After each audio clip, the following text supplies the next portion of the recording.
Yeah, come on, man. Hey guys. It's just a pineapple. Hey, what's going on, guys? Here at the Swamp, get ready to beat LSU. Y'all tune into Rule Number 1 podcast on Monday.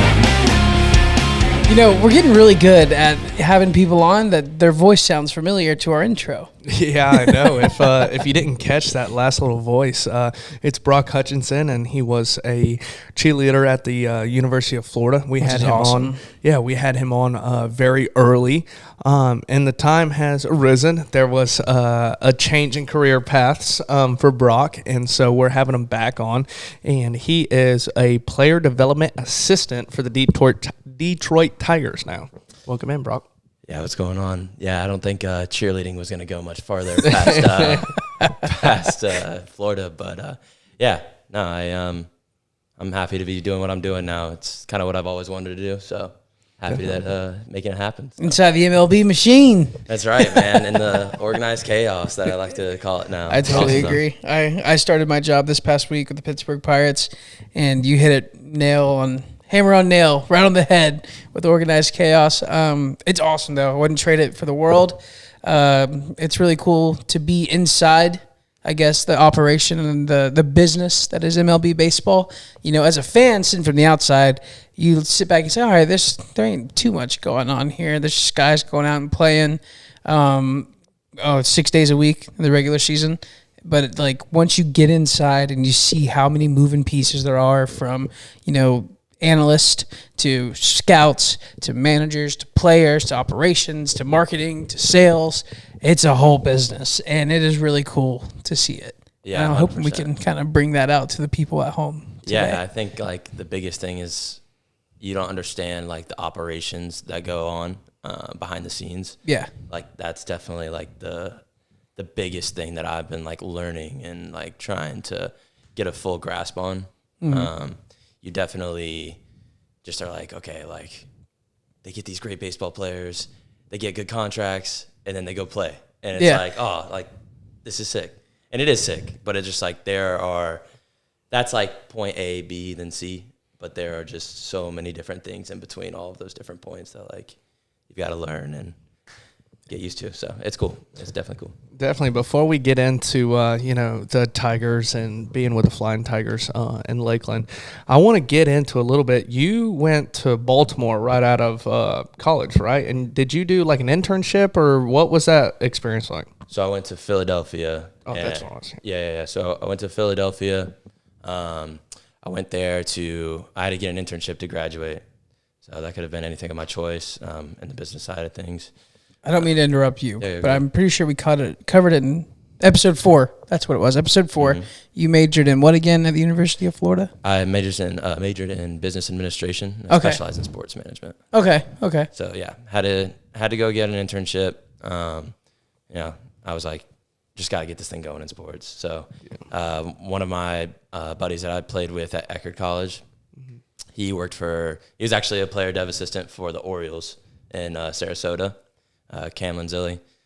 So I hit him up at the time. He was still with the Orioles, but he was about to go to a Ascent athlete. So talked to him a lot, man. I learned so much from him about like just the nuances of just data in baseball and like how it translates to the field and like what actual like front office guys are looking for in players rather than just like when we're going to watch a game and we're like, oh, that guy's good. Yeah. You know, it's not so much anymore of just like, this guy throws 100, like it's got to be good. But nah, like he's got to have good shapes. He's got to have good pitch design, things like that. But anyways, before I get into all that, Cam, kind of like taught me all of that stuff and mm-hmm. understanding data and what to look at and things like that. So once he got a spot as director of pitching at Ascent, he was like, hey, do you want to come intern with me there? I was like, dude, yes, like let's do it. So I went up there, guaranteed 3 months, and then I was going to come back and graduate and walk at University of Florida. After 2 months there, they offered me a full-time spot, which was great. I mean, I really wanted to come back to Florida, but I was like, this is going to be a good spot for me. So ended up taking that. I got to work with just numerous pro guys. So quick background on Ascent. Ascent, the owner of Ascent, is an agent for the Ballingy Group. Okay. Mm-hmm. So a lot of his clients come and train at our place and stuff like that. So I got to work with them. And then on top of that, you know, we got a lot of amateur players as well, tons of college guys, high school guys, stuff like that. And it's all based upon the PDP program, the player development program. So they would come in and we would try to get the best results out of them. And basically that's where I learned a lot, just a ton on the player development side. And that was a lot of one-on-one working, which was great. So from there, did my 6 to 7 months of full-time work with them, and then I came back here and got my job with the Tigers. Sounds like a heck of a journey. I will say that's the one thing I've noticed in working in professional sports is the amount of people that have taken risks to leave away from home to get their start in the field. You know, I was lucky enough to find Bradenton, which is, I think, an hour and a half away from my hometown. But, like, my coworker, he's from New York. So he comes down from New York to work in Bradenton. One of them is from Maryland. She comes down to work, and she's head of the box office and spring training ticket sales. My boss is actually from, I believe, the North Carolina area. At least that's where she went to school, and now she's in Bradenton. So that is one thing I have realized with professional sports. You have to have that, you know, free kind of mindset. Like, hey, I think I'm going to go take an opportunity or a chance here, and the doors open so many more places if you go do that. Ascen's really cool. I actually checked out their website when Nate told me you were coming on the show. The amount of, like, I guess, detail it goes into your athletes up there. No wonder you guys have the track record you do and produce some of the names that you've produced. Do you kind of want to go into a little bit like of the, you know, data that you were taking up there on these athletes? You don't have to name names. I saw some really cool names on that website. Yeah, I don't know if you worked with them, but right. It's kind of cool what you did up there. I kind of want to learn a little bit more about it. For sure. So I guess I could give you an example, especially off the hitting side real quick, to becoming a household name, Chaz McCormick. Yep. Center fielder for the Astros. So basically he's working with Jeff Randazzo, which is our owner there. And he would come in, he would go upstairs. I'm just give you like a day-to-day for him. You go upstairs, get warmed up, he'd go get his lift in. He would actually use our lifts, but you come to realize that a lot of organizations want their players, you know, to use their stuff. Mm-hmm. Some don't care, some do, you know. I mean, at the end of the day, really, man, it's like, most of it's all the same. Yeah. It's all about the same It's all stuff. trained in the same spots. Right. Like, our guys have trained multiple, I say our guys, Ascent has trained multiple professional athletes. So it's like, you know, the organizations know that, like, it's reliable. Yeah. You know what I'm saying? Yeah. So, and they're in contact. So, Chaz would go upstairs. He'd get his lift in using our stuff. He would get in all of his agility work, whatever that may be, depending on where he's at in the off season too. If he had just finished the season, especially at the beginning, you know, kind of toned down, you know, he's just moving, right? Like he's just kind of Just stay in shape. right. Exactly. Yeah. You know, I mean, he just came off a 162 game season plus playoffs. You know, it's like, I would not be there. dude, I'd be in like Cancun or something. Like, you know, like the, right. I'd be chilling on a beach, waiting for Yeah. the next season, next training to start. That's the Right. difference between him and you. Yeah, you're right. So he's the one playing in the big leagues. Right. But yeah, so he would do that. Then he would come downstairs. Well, actually, I'll say this: for like 2 or 3 weeks, like he's only working out. Like he's not touching a bat. Okay. Rightfully so. Yeah. I mean, with the organization, he swung every single day. So, Yeah. you know, taking some time off for sure. But then by the time he wanted to crank things back up, you know, it's a gradual progression of just literally for the first couple of weeks, just like flips and plyos and stuff like that. So when I say plyos, it's like basically these like weighted, almost like sand, like rubber balls basically.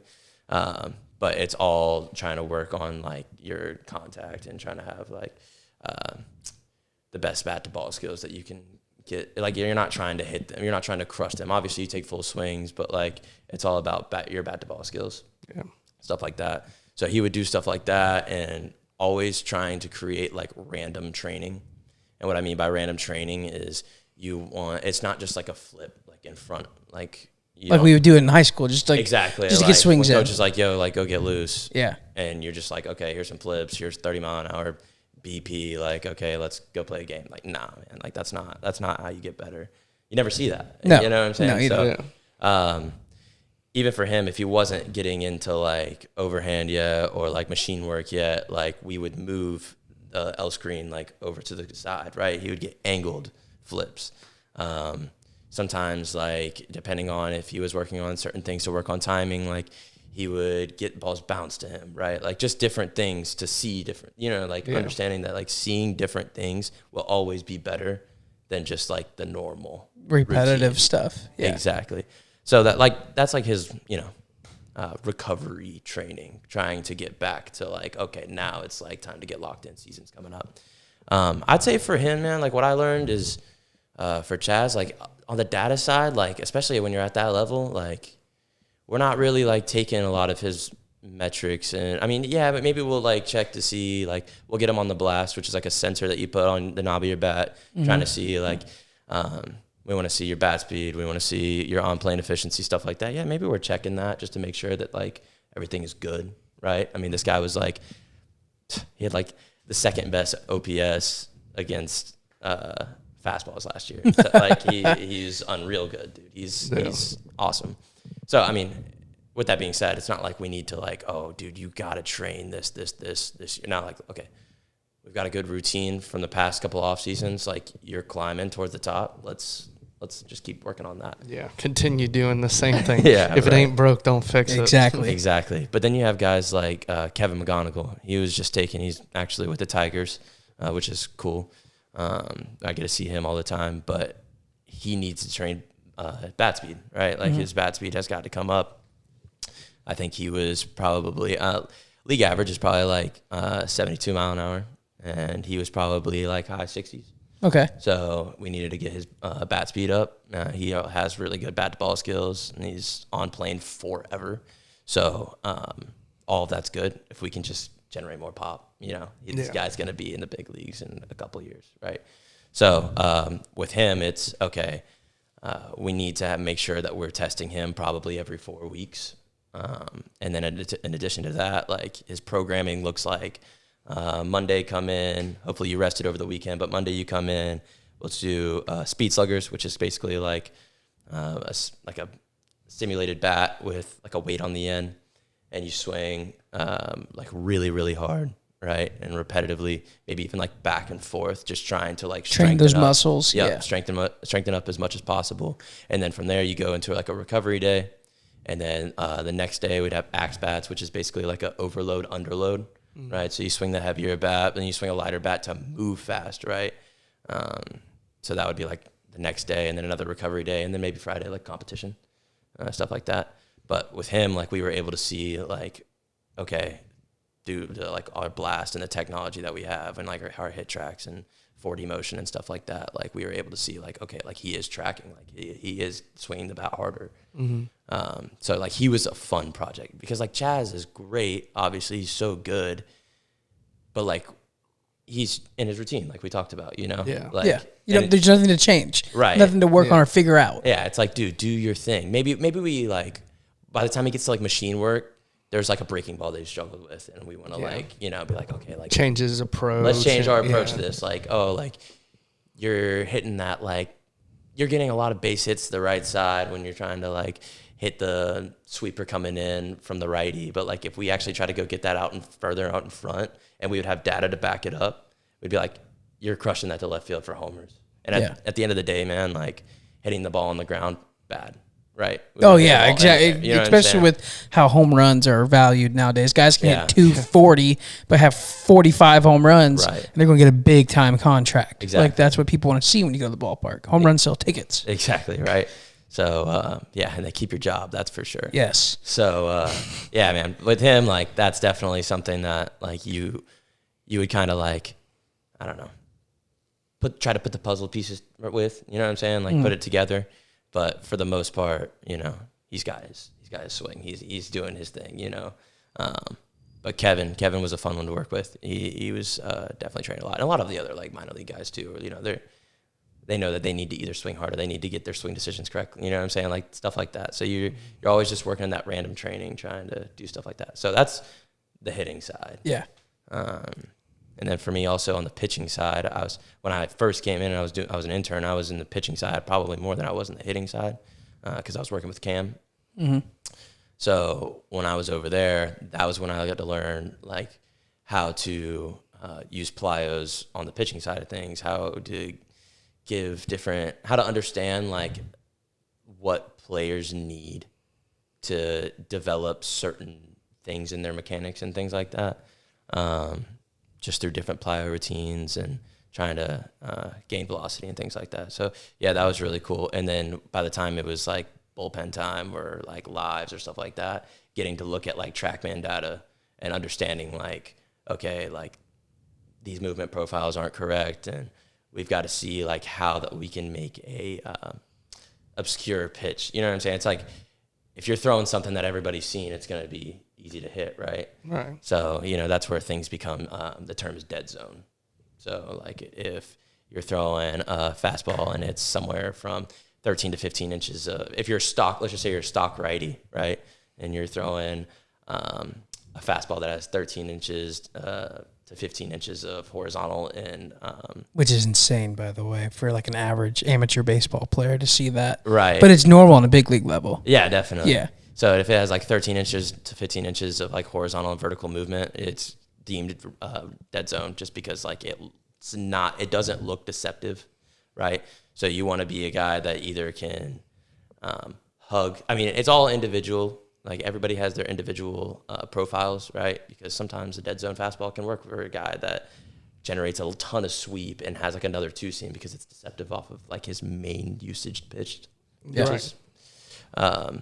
Especially if it's coming from the exact same arm slot and everything. Exactly, right? So, but usually, like a dead zone fastball won't play because, that's what guys see every day. So, or hitters see. So, learning how to like change stuff like that, understanding like grips are like so important and like how to manipulate where you want to throw the ball and how you want it to get. That was huge when I started working at pitching and doing stuff like that.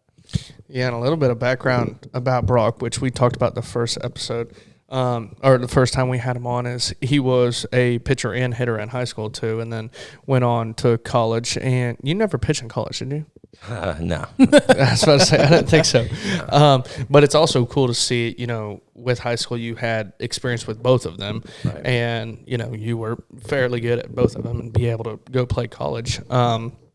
And so it's cool to be able to think back and be like, okay, as a pitcher and as a hitter, what were things that helped me? And then things that you learned along your career path that help you develop guys that were a little bit better than you at the time. Dude, you don't know how many times I've sat there and I've been like looking at the training and stuff like that. I'm like, dude, if I had this, man, if I had this. Dude, that's what I want to get into a little bit too, man. So you graduated in 2018? 2018. 2017. So we're all in the same little era there. Man, the amount of technology, I wanted to kind of take a step back because, you mentioned a lot of things like TrackMan, bats, or not blast, whatever you said. Yeah. Yep. Stuff like that. These are all technologies that were developed kind of right when we were graduating high school and going into college. Some of these colleges like where we played at couldn't afford that kind of stuff. So it was still the old school mentality of, hey, you're struggling with the curveball, we're going to set up the machine on curveball. You're just going to see it over and over again until you hit it. But, like, the amount of tech that goes in to baseball now is crazy. Like, the TrackMan system tracks every single aspect of a pitch. So, for our non-baseball listeners, if there was a pitcher on the mound and he threw, let's just say, a two-seam fastball, which normally is your fastball that moves to your arm side, that TrackMan system will track how far the ball moved, how many rates per second it spins, the location of the pitch, everything you can think of goes in, and that system will shoot it out. Same with the blast system that goes on the end of the bat. It will tell hitters, your hands dropped a little bit here, and you're on this plane through the zone with your bat, and it's a lot of information that can help guys grow throughout the game. And it's crazy because that's all came, so rapidly and so fast, but it's used so much and so in depth in Major League Baseball now that like every single team has that technology to make their guys better. And that's just something we didn't have growing up. It's kind of crazy to think about all that tech that goes into baseball. Yeah, I will say, everybody knows about high school baseball. I mean, we all played it. Like a lot of people, whether you played baseball or not in high school, you know about the baseball team. And, it's fun and everything like that. Once you get out of high school baseball, I feel like baseball becomes a business. And job. Whether you are a, NAIA guy or a D2 guy or a D1 guy, it's all about honestly making money. And whether you're at the NAIA, you are bringing money into the school, and so they allow a certain amount of scholarships. And if you're just trying to fill roster spots, and they'll give guys low, at least for a small school like NAIA, they're trying to bring in more money to the school on people paying tuition. So they'll offer little scholarships, and the guys that just want to hang on to that dream and still playing college baseball, whether they're sitting on the bench or not, it's all a business. Yeah. And so whenever you get to those D1s or minor leagues or whatever, and you get these actual resources, and Jake Fox talks about it too, where he could sit on a machine and he could pick out any pitcher in the professional system, and he could hit off of them. Same arm slot, same whatever, however, same spin rate, whatever he wants, he can set it. So say he can get in the box and there's Randy Johnson, and he wants to hit off of Randy Johnson 100-mile-an-hour fastball with run. He can do that. And so my point in this is, once you get out of high school, everything becomes about making money, and that's what I feel like a lot of athletes have issues with, of staying involved in the game and staying connected, because it becomes a business, and a lot of it. And that weeds out a lot of players, kind of like we've made a couple of notes about, well, if I was in his shoes, or if I had this technology. And it's like, nowadays these guys absolutely love it, and they have to be able to get better with all the technology that they have. Yeah. I'm just trying to wrap my mind around about all the tech that goes into baseball now. Yeah. I just think like the biggest thing about it now, man, is like the immediate feedback. Yeah, it's so quick. Yeah, it's like, well, okay, I can go. I mean, taking my development, for instance, right? It's like, okay, probably went to a lesson, may or may not got some video, may or may not. Let's say I did.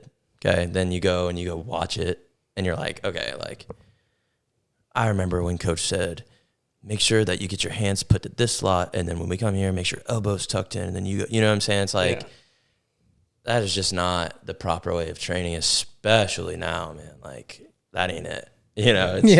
It's just not. So it's all about, like, I mean, when you're younger and you're until you're like probably 12 or 13 years old, or just depending on how you develop as a kid, when it's time, but it's all about moving fast and letting your body organize itself, right? And like, once you understand that, and you really are moving fast, like, that's when you see the results, and understanding your body, right? Like, I just feel like one of the biggest things that I've learned from Ascent, at least, and being able to work in development, is like, a player that doesn't take working out seriously, or like getting their agility right, or just being strong enough, and you knock your chances of making it so far down, like, it's not even funny. And like, that sounds so obvious, right? Yeah. Like, that sounds like, dude, yeah, of course, like all these guys that you see in the MLB or minors, they're jacked. But like,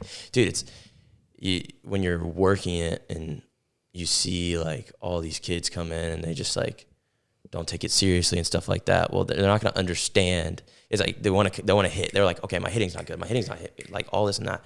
And you're like, well, dude, you don't understand what the problem is, because you don't have a feel for your body, right? You don't have like the muscle to like feel like, okay, like, I'm not putting enough force into the ground, like when I go to swing, or I'm not generating enough force down the slope when I'm pitching, right? When you have like got the muscle on you and you've gotten stronger, like, you feel that. You understand your body more. Yeah. So that's definitely something I've learned. And it's like, you even hear it from players, man. Like, they'll come back from like a couple off seasons and they'll be like, dude, 2 years ago, like, I wanted to take 1 million swings and work on this one flaw, but like the last 2 off seasons, I've taken all of that time to like really just get after it in the gym, and like now I just move fast and organize, you know, like let my body organize, and like that is something like that I've seen. I will say when we were in high school and a lot of, you know, our buddies were getting recruited and we were trying to figure out, you know, development and, you know, getting bigger, getting stronger, you know, we're all the kind of scrawny high school kids just starting to lift, figuring everything out. And a big thing was pitchers should not bench press. As a developmental guy now in the big leagues, how true is that? That's not. Yeah, I didn't think that was true either. That's old school thinking, man. Like, I mean, this was big too. Yeah, like like every huge, yeah. pitcher would say, "I'm a pitcher. I'm not bench pressing." That makes, dude. I mean, like I'm not sitting My here. shoulders. I like Spoken like a true pitcher. Yeah, right. I'm not sitting here saying that like a pitcher should like get under like they shouldn't be bench pressing like all the time. Obviously, yeah, it's taxing on your upper half. Like, sure, but like getting stronger will never hurt you, right? Yeah. You're taking care of your body. You're taking care of your body, and you will be okay. But like, if anything, it's protecting your, you know, the valuable shoulders, like your rotator cuff and everything, right? building Exactly. muscle. Yeah. So you have to take care of your body, right? I think one of the biggest things, and Tom Brady like really put this out there, and like it pliability, and it's just like the ability to, you know, recover and make sure that your body is, you know, healthy. I think that mixed with like getting after it, dude, bench press, it's fine. You know, there's, I mean, like if you want to say bench press is bad, then why aren't we talking about like, okay, like landmines are bad, right? Like a landmine is like you squat with the bar in your hand. It's like, you know how the bar will be sticking into the side of the rack, and then you like squat and you press it above your head. Like I see pitchers doing that all the time, and they don't say nothing about that. Like, what's wrong with that? You know, it's like, how am I going to train my upper half? Like, you got to lift, but you have to be pliable. You have to take care of your body. You've got to make sure that like you have like mobility, being able to like it is huge. Like you could have a guy that lifts the house, man, has tree trunk legs and puts like just so much force into the ground, right? Like when they go to throw or hit or something like that. But if you aren't mobile, kiss it goodbye. Like, especially for pitcher, I mean, it's equally important for both, but like on the pitching side of things, like you've got to be able to get into your scaps, right? You have to be able to get proper layback. You have to be able to internally rotate the pelvis and make sure that you're moving down the slope like efficiently. And you want to do it freakishly too. You know, it's like if you're doing it efficiently, okay, you're probably a college baseball player. You gotta be abnormal. You gotta be above average. You've got to be abnormal. Yeah. You have to be abnormal. Yeah. That is like one of the biggest things also is like you have to be abnormal. You can't. I mean there's just, I mean, what you guys heard growing up, man, like, oh, there's only like these small % of players that make it. And it's so true. Why? Because they're abnormally gifted and they work hard, you know? And on top of that, you have so many cookie cutter players, and you have so many that are above average high school baseball players, and they get the chance to go play college baseball, and that's great, and you make a bunch of memories and this and that. But there are so many of those guys. We'll just take pitchers, for example. There are so many right-handed pitchers that throw 90 miles an hour that can locate averagely and that have about average off-speed stuff. Will they get drafted? Maybe. But the chances of them actually successfully going up and making the league is very slim. It's because there's so many guys that are just like, they're good, but that's it. Yeah. You know what I'm saying? Yeah, and the abnormalities. I mean, you talk about Pat Neshek, you know, submarine guy. I mean, different guys like that it's something that's completely different. And if you can be different in the way you perform and be effective at it, it's something that the world hasn't seen before. And it's like, okay, boom, as a pitcher standpoint, at least, it's like, boom, let's throw him in, see what he's got. Yeah, 100%. I mean, the more stock you get, the worse chance you have. No, trust me, dude. Yeah. I was a 5'10" right-handed hitting catcher. How many of those are in like not just the United States, but the world? That's like 10% of the population right there. Like 5'10" catchers. Yeah, man. You have to do stuff to separate yourself, and it's crazy. You know, I probably didn't have the work ethic that I should have. Sometimes I'll admit it. I was a little lazy when it came to it, but I did enough which is my problem, I guess. I did enough to be a starting catcher at a college, and that was like kind of my goal. I never thought about, what do I need to do to get to that next level? And that's what separates, the cream of the crop in college to the guys that go on to the next level. And that's definitely what I've noticed being around professional baseball is seeing these guys work out. They have like the schedule that comes out every day. I'm sure you see it. It's like, all right, voluntary workouts here, this, and that. And then I go to the gym down there after I get off work at 5:30, and there's probably like 4 or 5 guys in there that are doing a second workout for the day. It might not be overtaxing, but they're doing more than the other guy that's just like them, that plays the same position as them, that, might get called up faster. It's that extra, that goes into being a ball player that I've learned separates, the major leaguers from the guys that are trying to get there. It's crazy, man. Those guys are insane when it comes to this sport. Yeah. One thing that I want to know is, and you might have a little bit more insight being into like player development, left-handed catchers. It has been something that's like, oh, if you're left-handed, you're not allowed to catch. Why? Because people say, like I've heard, you might hit the batter whenever you throw it back. Okay, what happens whenever you're a right-handed catcher and there's a lefty? Throwing down to third base. Okay, well, whenever you pick off the first base as a right-handed catcher, you still got to do the same motion. Right. And so I still don't understand why is it such a looked down upon. I might have an answer for you because it comes from like an old wise tale of baseball. See if Brock agrees with me here. Yeah, go ahead. So I learned that like if you're a left-handed catcher and there's a play at the plate, right? Let's say the throw's coming in from right field, right center field, and down the line. If you were going to tag, I don't want to like stand up and ruin it, but like let's say the plate's behind me and you were going to tag, you lose sight of the runner.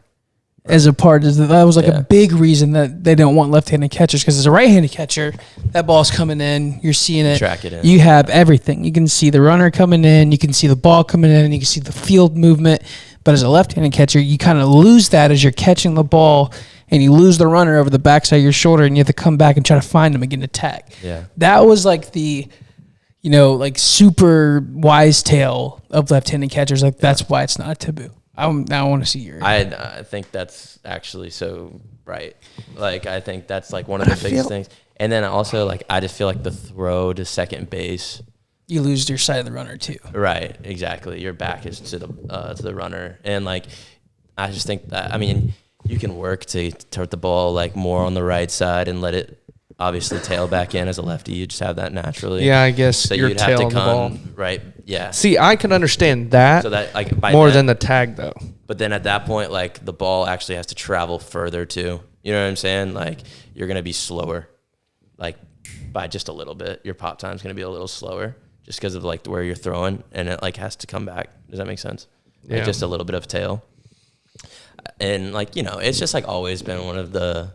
It's a taboo. Like the commandments of baseball, man. Yeah. Like, but that's my thing is like, okay, so I can understand the run of the ball a little bit. Same with like a lot of people in football, they don't like lefty quarterbacks because the spin of the ball, it comes in your hands differently is what they say.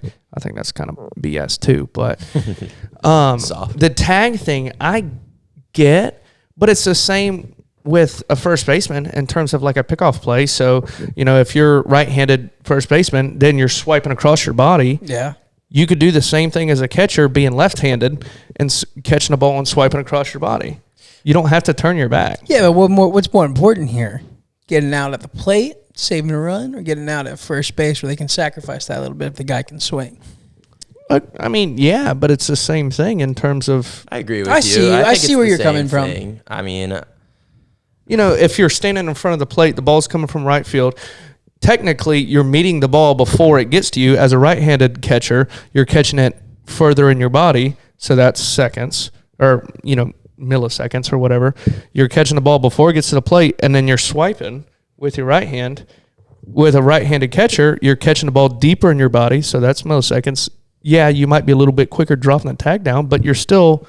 I feel like it's fractions of a second, and it doesn't make that big of a difference. But dude, like it does. At the same time, yeah, like you would be so surprised, and like I'm also talking to a developmental guy that's looking at the data all the time. I mean, yeah, looking at the data is just, I mean, the optimization of baseball is like something like that, bro. They'd be on a heartbeat. They're like, dude, you're talking about like no catcher does this quicker than, no lefty catcher does this quicker than any righty catcher. Like we'll never get a lefty catcher. You know what I'm saying? That's what organizations will say. They'd be like, this is their problem. So thanks like, to Billy Bean, the Oakland Athletics. And I'm not an advocate for lefty catchers, but we're discriminating, man. And I'm a righty. Like, it just, how cool would it be to have a lefty catcher? You know, left-handed throwing, left-handed hitting catcher in the MLB. I couldn't. Like, and Brian, you're a catcher, dude, but I don't think lefties have a problem with it. I don't think they want to catch. Yeah, that's true. That is true.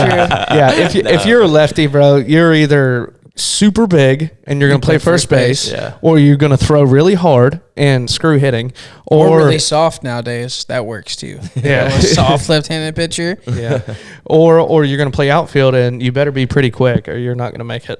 Yeah. So you either got to be quick, tall, or throw really hard. Your window's definitely a little more narrow than for the righties. I saw this article the other day. You know, you're in development. I saw this. I can't remember who wrote it, but it was about the transition of how baseball, you know, from the 1990s, it was all about pinpoint accuracy from the mound. Like Tom Glavine, guys like you just paint the corners and put it where they wanted it. Picasso. Yes, and it transcended all the way up to these flamethrowers that we have today, like a Aroldis Chapman, 107. You know, guys that just pop 101. That guy's old news now. Yeah, but still, what about Aaron Hicks? Yeah, right. Another Ballinger guy. That's what the games turned into. I saw this article where it might go back to that. What do you like? You know, back to the pinpoint. You might have a lefty on the mound if there's 88, but he can put it exactly where he wants it. Do you see that in your development? No. It's all about gas. So, I think everybody can have their take on this. I don't think that there's a right and wrong. I don't know. I do think there's a right and wrong. But like when you ask this question, I feel like it's right to say you're entitled to your own opinion, right? Yeah, absolutely. So I'm gonna give you guys 3 terms, and then I want you guys to like rank them in order of importance for pitching. Okay. So it would be pitch design, command. Pitch design meaning being like the way you like move the ball. Like, your stuff sets up off your stuff. Yeah. You know what I'm saying? Like how you are able to. You got to use baseball terminology, man. I know. I'm not a developmental guy. I have so many things that go through my brain where I'm like, I remember looking at the data and like, whatever. But your pitch design. Man, I want to see that jump. Like, so yes, drop the hammer, right? So your stuff, right? Like, and how that grades out. So that being that, and then command, and velocity. What do you think? Or how do you think they rank? You want to go first? You go first. Yeah. So is this personal opinion or personal opinion, dude? I don't care what you think an organization thinks. I don't care what you think I think. I want you to give me what you think as a fan of baseball, as a player, a catcher at one point of baseball thinks. I mean, as a catcher, Brian probably is like this guy. No, it's fine. You put the gear on. I have respect for it. Caught my whole entire life. And then I went and played right field in college, and that's when Brian knew me. But honestly, like I'm preferring command over anything. Is if I can put a glove in a certain spot, and say you got the umpire behind you and he's given 1.5 inches off the plate, and I can set my glove up there and boom, boom, boom, and I'm getting calls that are balls every single day because of the way I, perceive it, and I'm getting that call. I want command over anything. And so if the guy's throwing a two-seam and it can run in 2 inches off the plate, and I can set up on the inside corner and jam a guy every single time and he's hitting a spot, or, you got a scouting report of a guy that, he's going to swing 0-2 at a high heat every single time, then I want you to be able to throw an 0-2 fastball at 90 miles an hour or however fast, depending on what level you're at, and hit that spot. After that,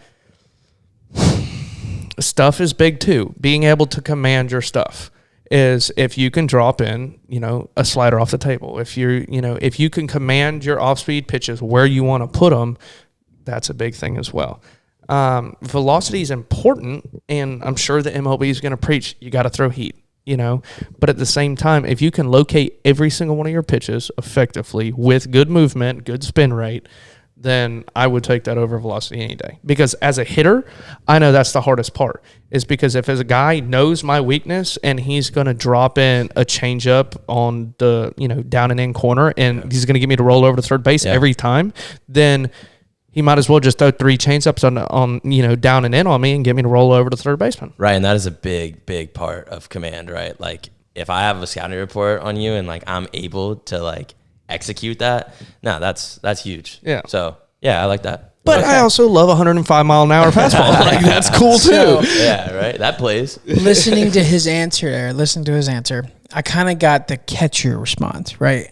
I want my job to be easy. I want to be out there like, this guy's going to put it where. Now, I want to give you my response and respect if I was like a scout looking for a guy. Yeah. Cool. Okay. Yeah. In terms of, like, what you want for your organization to, like, succeed. Exactly. So, I agree with your response as a catcher. I 100% agree with what you just said. But if I was a scout, I want a guy that has good stuff first. I want to see, a 2-seam fastball that might drop or move 4 or 5 inches. And I hated sinker ballers, man. I hated sinker ballers. So, and I want to see a guy that can throw a curveball in the same arm slot as his fastball and it come out the same, look, and then just fall off the table. So I think my number 1 would be pitch design. Number 2, I want velocity. You can't teach velocity. We've all heard that as a player before. Guys are just gifted with that. Some guys develop into that. Some guys train into that.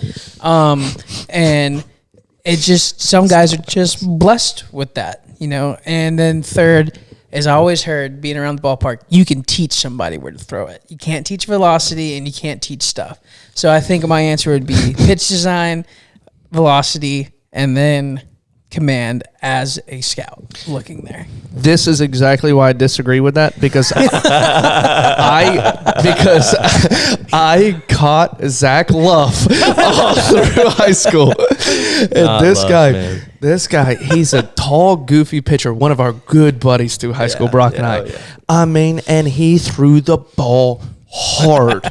I mean, just a heavy fastball. And he had a nasty 12-6 curveball. Yeah. But he had no idea where the son of a gun was going. As a catcher, I would hate that. I would hate that. He was a scary inner squad. I remember it was cold too, January, February time when we would start doing those, dude.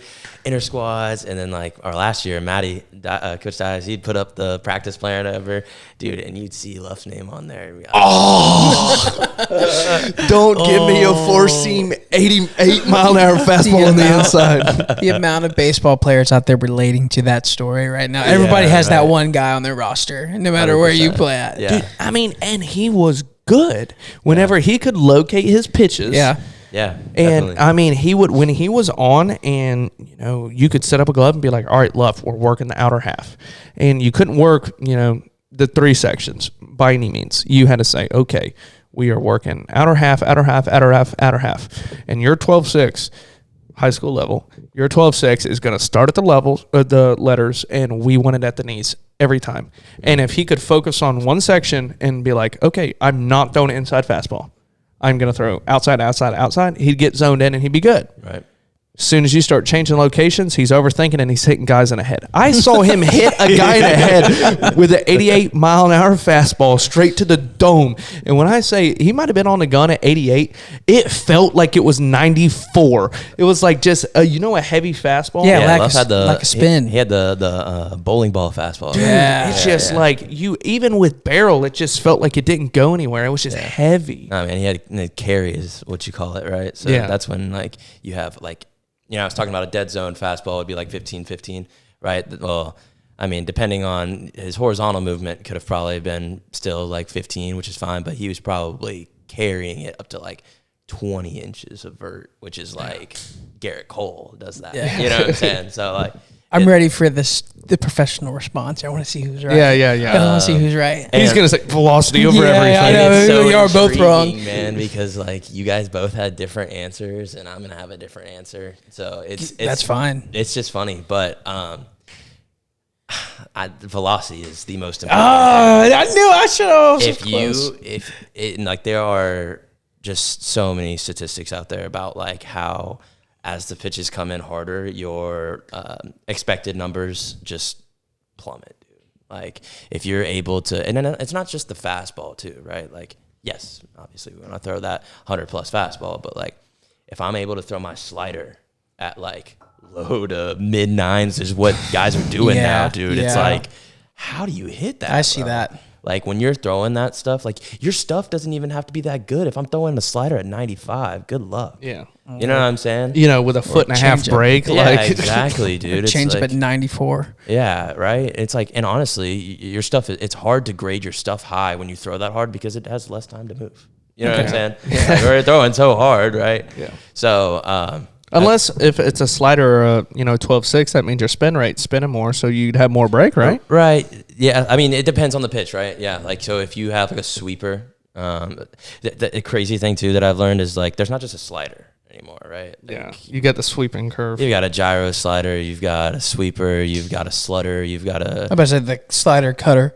Yeah. Yeah. There's one called like your insane sweepers that you see that you're like on TV, like, whoa, it's called The like, CC Sabathias. yeah, they're called like the Chaz Rose. Like, dude, like they're just like, dude, they're called Hand of God. You know where The Hand of God slider. I never heard that. That's Yeah, good. it's That's crazy. good. Driveline, dude. They have like all their different breakdowns of like if you throw within this type of like this profile of slider, like they give you like a name for your slider basically. They're profiled differently. You know where I've heard all these names from? Where? 2K6 MLB The Show. It was back in the day, PlayStation 2, it had slurve and it has sweeping. Oh, yeah. And so whenever I said CC Sabathia, I always remembered he had a sweeping curveball from the left side. Hammer. Big ol' CC 06 Yankees. Oh yeah. What a OG. And he was nice too. But yeah, so velocity, it's like there are all the statistics out there to show you that like your expected numbers go down as velocity increases. So that's why it's the most important. It's just like a given, you know. It's just that's the numbers.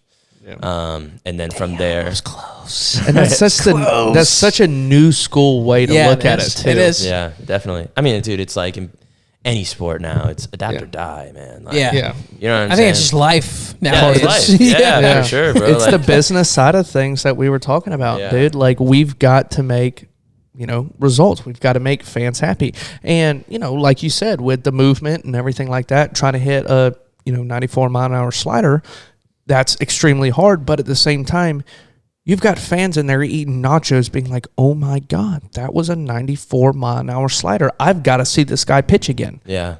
Right? And, they're buying tickets. Yeah, dude, it's crazy, man. Like it's honestly just so wild to me, like what the body can produce, man. Like it's just baseball. Like I mean, then I'm sitting here watching football, dude, and like sadly, like you just see so many injuries now. But that I mean, and now part of it. Yeah, I don't get that deep into analytics of football and data of football, but I mean that just has to be due to creating so much force in every hit that you have, where you're cracking dudes, dude. Yeah. It's sad, man. Small car accident impact almost every time. Right. And so it comes back to like these guys are able to like produce so much force, and that's what they practice and like work on every day in the weight room or whatever, wherever they're at training, that now it's like sports are crazy, man. Like Yes. what people can do in sports is just unreal. It's so different than it used to be, So Let's finish this anyways, answer yeah, because I I need want to to go back to finish. that topic right there. We're running on the Yeah. rabbit holes a little bit. Yeah, let me finish this up. So velocity, number one.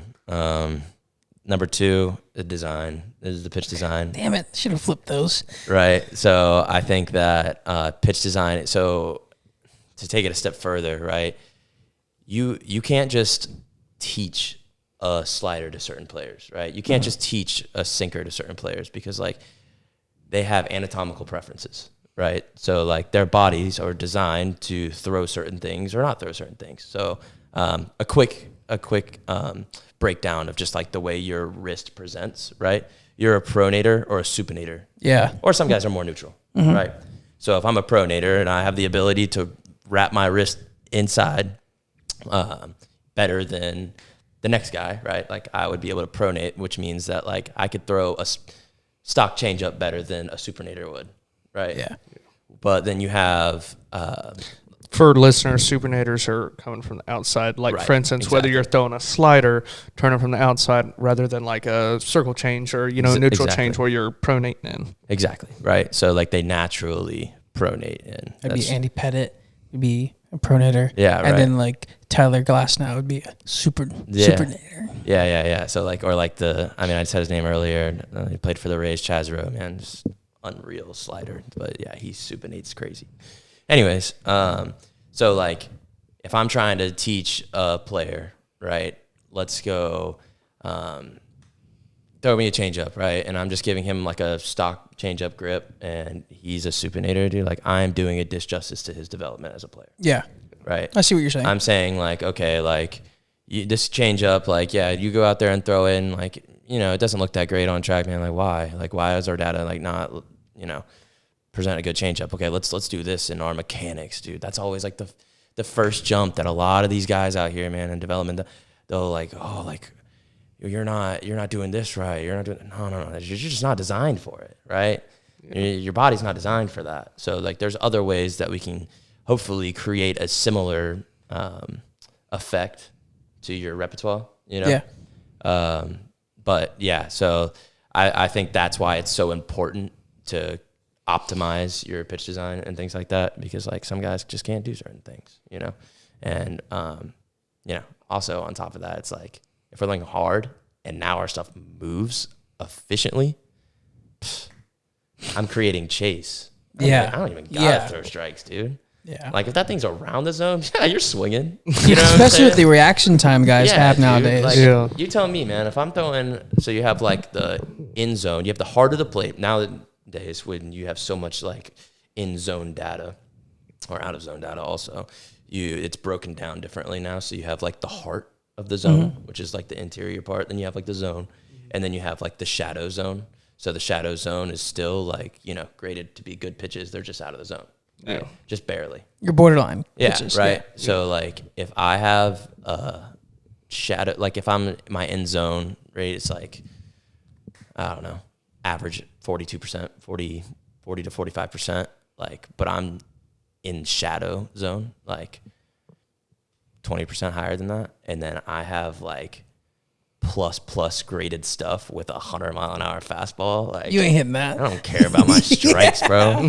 You're swinging, dude. Like, I guess that's right. Yeah. Like, look at somebody like Blake Trinan, who's was with the A's and then went to the Dodgers, and now he's like just an elite setup guy. Could be a closer for any team except for, the Dodgers. Don't get me started. Yeah, right. A whole nother topic that we don't have to get into yet, but. $700 million. I would then follow it up with 350 to a guy that's never even stepped on a big league mound before. But I mean, or American. We're not getting into it. Yeah. We're not getting into an MLB mound. But yeah, no. Anyways, look at somebody like Trinan, dude. He throws like almost 100, dude. He's got a turbo sinker that just has unreal life to it. It's like just a beautiful pitch, dude. And then he throws a great slider off of that, and it's like if he's around this, if he's sniffing the zone, like. He's having a great night on the bump. Effectively wild. Right. But if I have a guy like, I don't know, Lucas Giolito, just the first one kind of comes to mind. Like, he's a guy that, like, will live around the zone a little more, but, like, his stuff, in terms of the MLB, Lucas Giolito, you're a great baseball player. In terms of the MLB, like, his stuff just doesn't play as well. So, and he's had some great years, though, too. He has. But, now recently it's kind of fallen off. And, big time. Definitely struggling to, adapt or die. So yeah. That's the same with, I think that's kind of along what you were saying. That's what Lincecum, he was above, like before his time. And so he was one of the flamethrowers guys, 2-time Cy Young winner, 2-time, I believe, World Series champ. And then all of a sudden he just fell off the map. And I feel like his velocity died, and his command wasn't there as well. Right. And so whenever his velocity was there, he could get chases. Yeah. But when his velocity died down, he couldn't get anybody out of the zone. And then all of a sudden, he shaved his head and he was gone. He just disappeared off the face of the planet. It was like Samson in the Bible. Like, the chick cut his hair, he lost his strength. Like, that's Tim Lincecum. Right? Yeah, no. It's crazy that, like, I mean, you have to be able to, I mean, at some point, right? Like, these hitters, they do get the reports on you every single night. And yeah, sometimes your stuff is just so unhittable that like, I can tell you what's coming. Like Garrett Cole's of the world, dude. I could tell you my fastball is coming. You are not hitting it. You know what I'm saying? Like you won't hit it. Like I'm that good. But then at some point, like he's going to lose a tick or two. And it's like, okay, what are we going to develop now? Like, what are we going to learn? Like, what are we going to do? And that's why I think also player development is so unique, because like, it's not like once you make it, development's done, you know? Yeah, you made it, but like, you're still going to have to learn new things. You're going to have to adapt. You're going to have to pick up new things, stuff like that. So also, it never like, ends. Maintaining your body as well. I mean, you know, you're 140 games in. Right. You know, you might not be swinging the bat as you were on week 2. 100%. That arm's going to be dragging a little bit more on the mound. Right, exactly. And you know, you talked about the weight room, about, you know, putting in your time, building the stamina and everything as well. I mean, development is so important, whether you're the best player in all of baseball or, you know, you're a guy that's barely scraping by and might get cut off the 40-man roster. Yeah. And it's so important to be able to, and I feel like this relates in life a lot, is you have to get better each and every single day. And you can't just allow yourself to be complacent on where you are and to keep striving to be the best person you possibly can be. You don't ever make it to this point in life where it's like, okay, you know, I made it and that's it. And I feel like any successful person will say that every single day they just take one step to be a little bit better. A little bit better. And we're talking about some of the best baseball players in the world. This is important because, you know, they take their job seriously. It's entertaining for us, but that's the same with, you know, some of the most successful people in the world, whether that's Bezos, whether that's Musk. Definitely. Like they take steps every single day to become the best person they possibly can be and the most successful they can be. So our final answer is velocity, pitch design, command. Yep. That is my final answer. Yeah, definitely. Everybody can have their take on it. I'm sure there's a lot of people that would disagree, and there's a lot of people that probably would agree. There are. I mean, even when I was like, kind of like getting in with the Tigers and stuff like that, like people are like, you know what, like I don't agree. It's like, yeah, that's life. That's life, man. Yeah, it's life. For sure. And it's like, baseball, period. You know, he knows just as much baseball as me, more, less, who knows? You know what I'm saying? Like, your take on it. And at the end of the day, too, it's not like, okay, like, one is way up here, one is down. You know, they hold each other's hand. It's like, you know what I'm this saying? close to each other. Right, exactly. Yeah. It's like if you have to, right? Yeah. You're gonna put a gun to my head, like I gotta pick one. Like that's. I'm glad you asked that question. That sparks some really good conversation topics right definitely, there. Right? And that's kind of interesting that we all three had different takes on it. Yeah, I think that's the coolest part about it. Is like in my brain, dude, I'm like, they gotta say what I'm thinking, right? They gotta. But then we all come up with different things, and like what you said was really good, and I was like, I've really never thought of it. I mean, like I've thought of it, but like it kind of just gets like pushed away in my mind because I'm like, command is important, but like, I see that. You know, that's the Braves coming out of me, man. Like, come on now. So that's kind of cool. Like all this goes into baseball. I'm sure our listeners are learning a lot through this. Yeah, for sure. I've learned a lot through it too. My next question. You know, you mentioned earlier with like the team, you mentioned some really good teams, like the Astros and the Rays and all these teams that kind of has established success, you know, the Braves throughout these past couple of years. Do you think that's attributed to the guys like you of their organizations? Do you think like they're developing? It's all of my guys. Do you think like the developmental team, the guys that work with the DSL, the Dominican League, all the way up to the MLB, do you think that's kind of, you know, what's pushed these organizations ahead for on the field performance? Like they're a way to, you know, break down the data and use everything to their advantage? And I'm going to add to that too. Or, you know, like you said, the development of these players. Or is it the scouts finding the guys that fit best for the team that obviously are great prospects and fit well with the team's, you know, game plan of what they want to do? Right. I think that every part and aspect of an organization grows together. Yes. I don't think that you can attribute like one. Yes, development has come leaps and bounds from where it was. Mm. So scouting. Yeah. So scouting. Yeah. Guys especially the way they can get connected quick nowadays. I don't know how much you guys like know about like international baseball, but like now like there are guys that you go scout in like the KBO leagues and like the Korean baseball leagues, and then like in Japan, and dude, and like it's crazy. You wouldn't even believe how young they start to like go over there and like go see these guys play and get video and like stuff like that. Dude, like, there's some 14-year-old catcher that signed with the Padres like a year ago. How does that work? It's just like through your international scouting. They go over there, they have camps and stuff like that, and they kind of just go find their guys. I mean, at the end of the day. But how does a 14-year-old getting signed? Like, how does that work? Well, basically, when they get signed, it's not like they're like wearing Padres uniforms. Yeah, that's what I'm saying. Like, it's not like they're going to spring training or anything. Is it like a commitment, quote unquote? It's like a commitment, I would say. I think that's more so of what you would want to say. Now, granted, like there's, different. It's not the same in terms of like in football or in sports. You just like have a verbal commitment, right? Yeah. Like it's a little more signed documents from there. But like this guy is going to play for the Padres one day, or the organization. They have the rights to the player. Yes, yeah, that's what I'm trying to say. You know what I'm saying?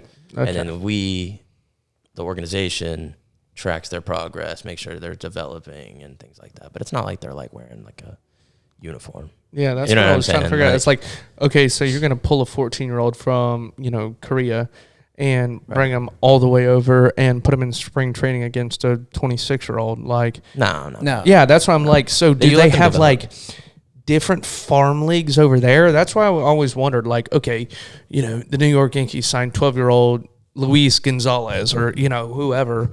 And like, how did that work until they're 18 or 16 or whatever? Or you even hear stories about guys that are in the minor leagues that are like 16, 17 years old that are, international. Yeah, I mean, you have organizations. Every organization has like their own like internal database where they like keep track of things that you wouldn't even believe, dude. Like you could pull up kids. Just a great example, and I don't want this to like take me off topic, but like Walker Jenkins was the 5th pick in the last draft. I believe it was like number 5. Went to the Twins, I believe. They have video of him as a swimmer, like because he was a swimmer just to in see his like high school body movement and stuff. I think a little bit of that, but it's just like part of just like his scouting process, and like he was a high school swimmer and he was an elite high crazy. school swimmer. Yeah.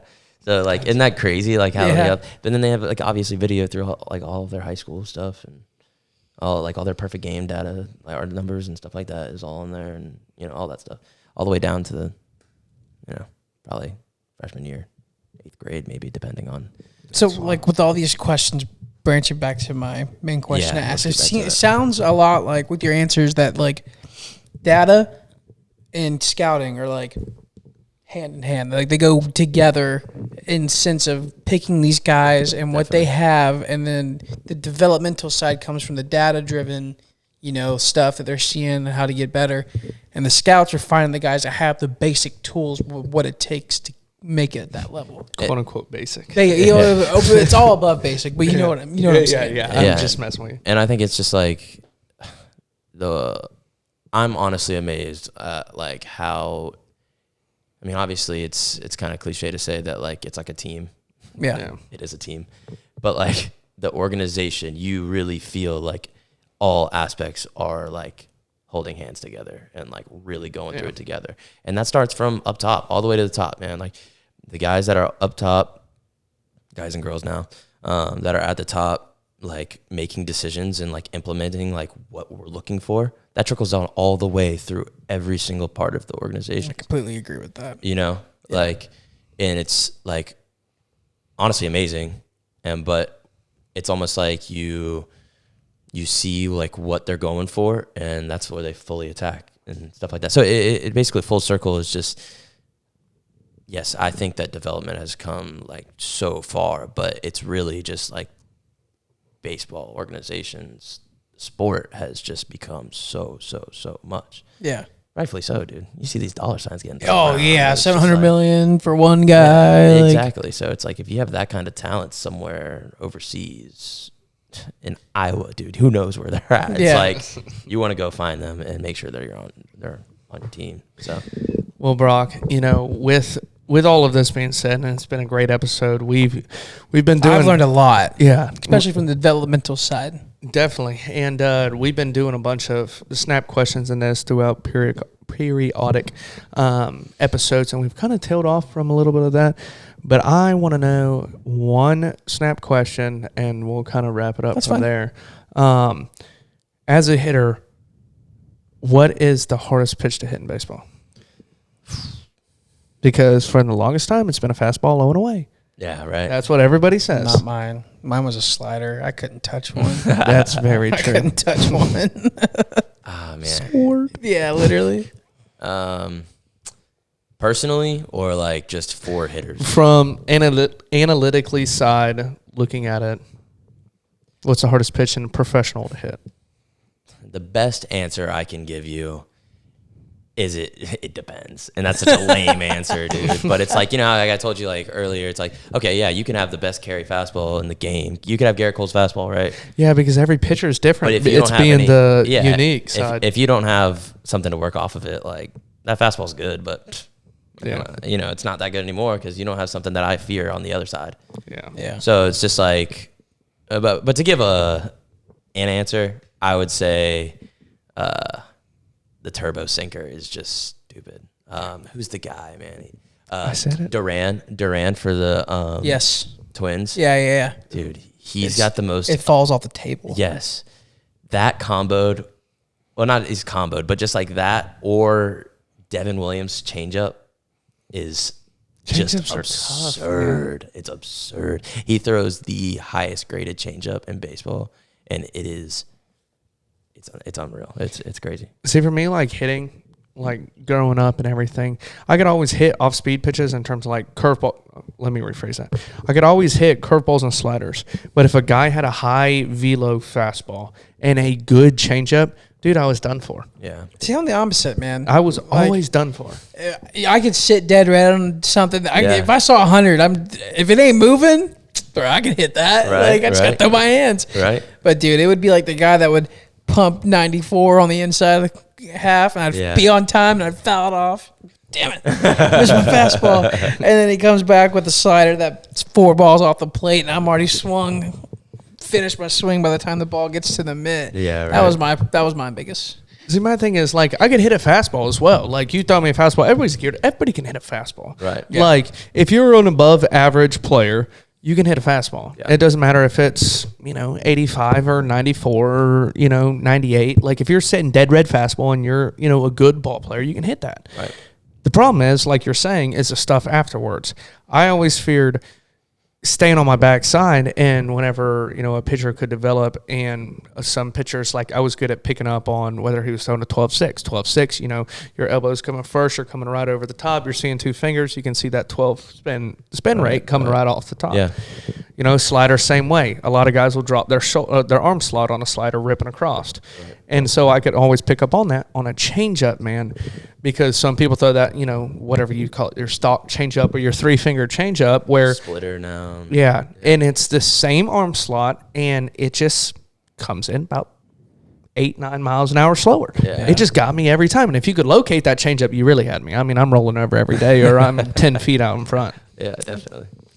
Brock, I've learned so much today. This has been a good one. Yeah, definitely. This has been a great one. Yeah, it's been a blast, man. I so much more enjoy this episode where we can, 1, have you in person, right. And 2, you went to school to study and get a degree to be able to do something that you absolutely love to do. Cheerleading was fantastic. It was a great season in your life, and you loved being able to do that. You never expected to be able to cheerlead at the University of Florida, coming from Eckerd playing baseball. But it was a pleasure to be able to see you in both stages of life and be able to get your your perspective from it. Yeah, dude. You're welcome on our show anytime to talk more about this stuff. I love this stuff. I mean, dude, it's like you could talk about this all day long. I told you before the show started, but talking about like looking at our internal database, dude, you go down the rabbit hole, man, and you don't come back for a while. You learn so much, but yeah, it's awesome. One quick fun fact about Brock, we would have classes together in high school, and he would always have his computer set up. Hey, bro, you see the game last night? I said, no, Brock. It was at 10:10. California, the Dodgers were playing. Like, it was a Wednesday night on a school night. I just got done playing practice. No, I didn't see the 10-10 game. And he's pulling up data. He was like, oh, like yada, yada, yada. He went this for this. And I was like, okay. And I look over and he's pulling up the damn MLB short games or whatever where it flipped through each highlights. Man. And I'm like, Brock, man. And then, it's kind of cool to see it come all full circle. You're looking at data and, or data, or however I don't pronounce it, from the newspaper and everything. And then looking at it now where you're in, professional sports, being able to, do what you love to do. Yeah, man. It's definitely been really cool, man. Yeah. I'd sit there in study hall and just watch every condensed game there was every day. But yeah, man, it's just that obsession. I said it also before. It was just like, I knew I had to be in baseball or sports at least, because if not, like, I just don't think I was doing it right. Yeah. So and that comes to where we talked about, like, in sports, man, you kind of just gotta pick up and go, and like, that this is what you love, and you hold on to that. And sometimes, like, when you go, like when I was in Philly, man, time was, it kind of was like dry for a while for me, dude, like being away from home and stuff like that. But what you're doing, you love it. So yeah, it's been awesome. Absolutely. Guys, Brock will be on our social medias. That we're on Facebook, Instagram, TikTok, YouTube. Episode will be on YouTube and Spotify, Apple Podcasts, anywhere you can stream your platforms. If you have any questions for him, I'm sure once he gets through his busy work day, or maybe through his busy life, it seems like with the MLB, he might be able to answer. I'm not going to make any promises to you guys out there, but give us a follow. You'll be able to see Brock's, profile there too on our pages. Keep up the rates on Spotify. We're up to, I think, 15 or 16 replies on our star ratings, and we're still a 5-star partner, which is a pretty big deal. That means we're doing something right. We appreciate all the following so far. Appreciate the support. Keep liking and subscribing. Keep following us on Spotify. It really helps us boost us in the algorithms. And man, it was a fun episode. Yeah, man, super excited. We'll see y'all. Wait. Thursday, February 1st, you need to catch my partner right here on the world premiere of Farmer Wants a Wife Season 2. Farmer Nathan's making his national TV debut. I can't wait to watch it. I know Brock's probably stoked to watch it. So excited to see my boy on TV. Yes. So please tune in. If you support the podcast, tune in to Fox, 8 o'clock, right? 9 o'clock on Eastern Fox. time. Eastern time, Thursday night. Dude, I'm so excited. That's gonna be awesome. And we'll see y'all next week.